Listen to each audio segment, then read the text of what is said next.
you should buy these 9 things before you retire. Because if you don't, it could be incredibly challenging to buy them when you need them in retirement. You see, right now you're working and you've got steady income coming in. Mentally or emotionally, when you know those paychecks are still coming in, you're more willing to spend.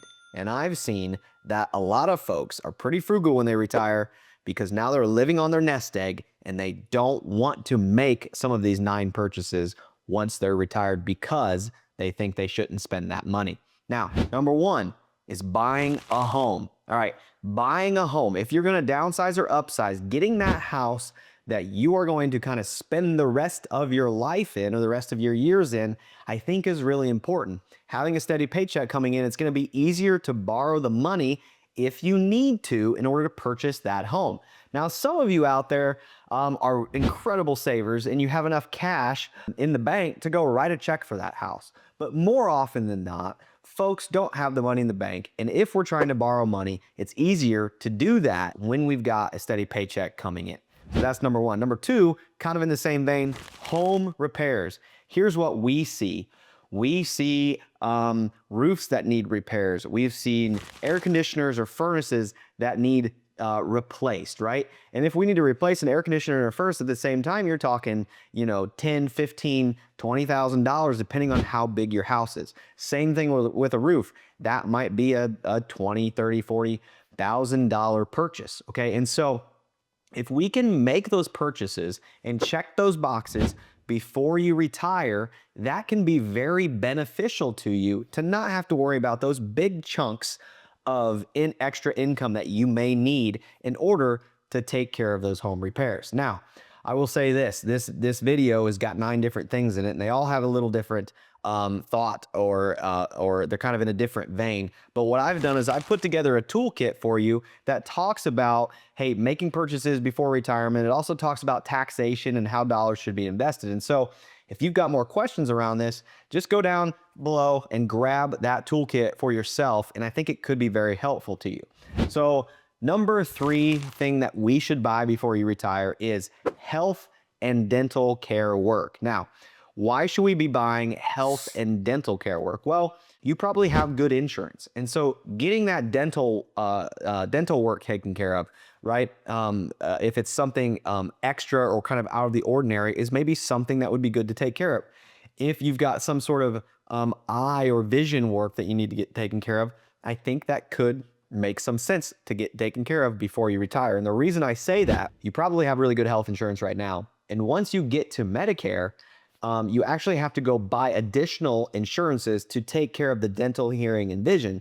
And so if we can kind of knock some of those things off the list before you retire, I think that that's a good idea. Let's use that insurance while we've still got it. All right, number 4, hobbies or passions. There are some individuals out there that, you know, have a very niche hobby. I'm thinking of a guy right now who collects comic books, right? And so he's poured a lot of money into collecting comic books, but like maybe it's camping, right?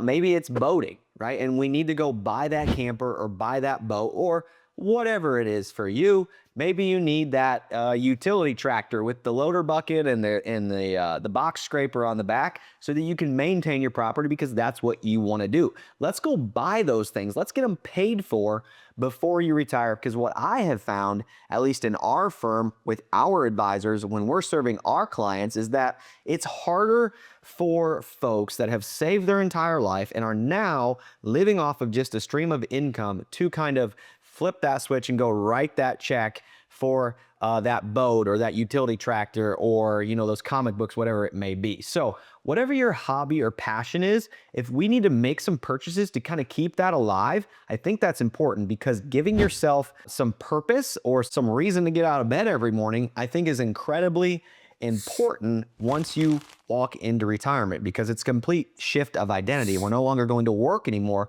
We need hobbies or passions to kind of walk into. So let's make sure that we have kind of checked those boxes and we paid for that. Here's a cool one. A national park pass, right? Like, those aren't that expensive, but when you own a pass to the national parks, maybe that encourages you to do a little more traveling and enjoy the great outdoors, right? And most of us know, or at least we've seen pictures, if we haven't been there, those national parks are beautiful, right? I've got some young boys and we're kind of to that age where we're going to start going and enjoying those different places. So maybe it's even after you retire, grab that national park pass. All right, it's number 6 in my mind is your retirement plan. And when I say that, I don't necessarily just mean your retirement accounts, your 401k, your IRA, but putting some time and intentionality into building out a plan so that we can make the hobbies and the passions and the national park trips happen and different things like that. So, I'm always talking about having a plan for income, having a plan for how we invest dollars, but also like taxation. I've got a toolkit. It talks about all of those things. If you want it, you can grab it. This video is not specifically about taxes or investment. It's more about, like I said, the few things we need to purchase, but that toolkit will really help you with this number 6, which is your retirement plan. Number 7, little unconventional, but I definitely think that it's something you should be thinking about. Now, some people are better than others.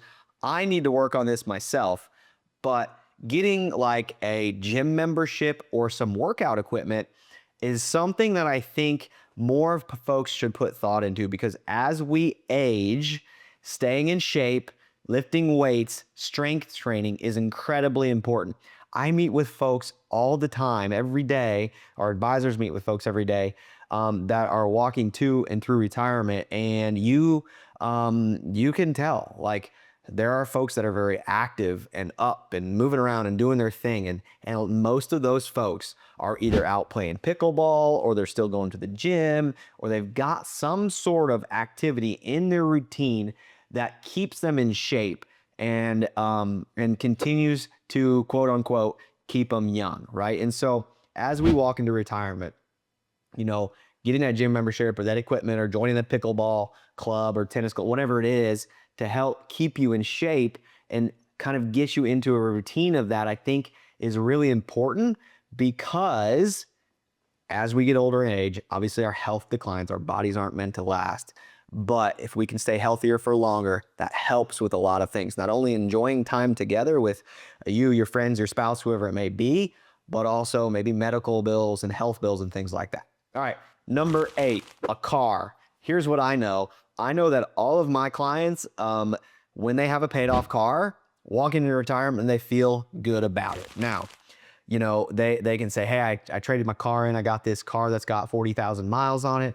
It's probably my last car that I'm ever going to buy, right? And the one thing that we always want to work when we get in it is that car, right? And so you don't want to walk outside and get in the car and it not work.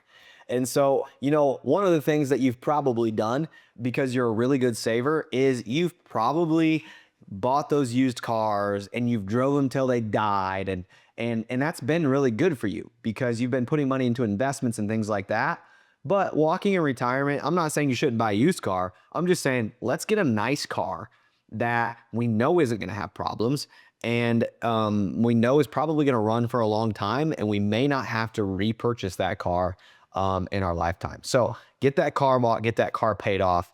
And I think that really helps a lot. Now, number 9, I think this one's important. All right. And it helps you with with purpose, passion, and getting a routine, and also making sure that you spend a little bit of that money that you saved. So book the bucket list trip. So I've seen it before. Just talked to somebody today, actually. They just booked a trip to Alaska. They're going to be retiring in the next year. And they booked that trip to Alaska so that when they retire, they're walking straight into a trip that they've always dreamed about. And so getting that trip on the calendar, I think, is important, because as we know, we're busy people. But once we get it on the calendar, we're probably going to do it. So I would encourage you to book that bucket list trip, take that trip, enjoy it. And then if travel's part of your plan, if travel's something that you enjoy and plan to do, let's keep getting those trips back on the calendar. So maybe when you're coming home, or maybe in January of the year, we sit down, we plan out, here's our travel plans, here's what we're going to do. Get them on the calendar so we're not just sitting at home fiddling in the garage or cleaning the shop or taking care of the grandkids. Obviously, those are all things you probably want to do, but get that trip on the calendar. Those are the 9 things that I think you should be doing and paying for before you retire. And if you check all those boxes, I think there's pretty good potential that retirement is going to look really good for you. Now, here's what I know though. There are 3 mistakes that almost every retiree makes, and I don't want you to make them. And so I would encourage you to watch this video here. And as always, if you have questions, I'd love to know, hey, what type of videos do you want to see? What questions do you have? And I'll do my best to put videos together that answer those specific questions. So put the questions down there in the comments below.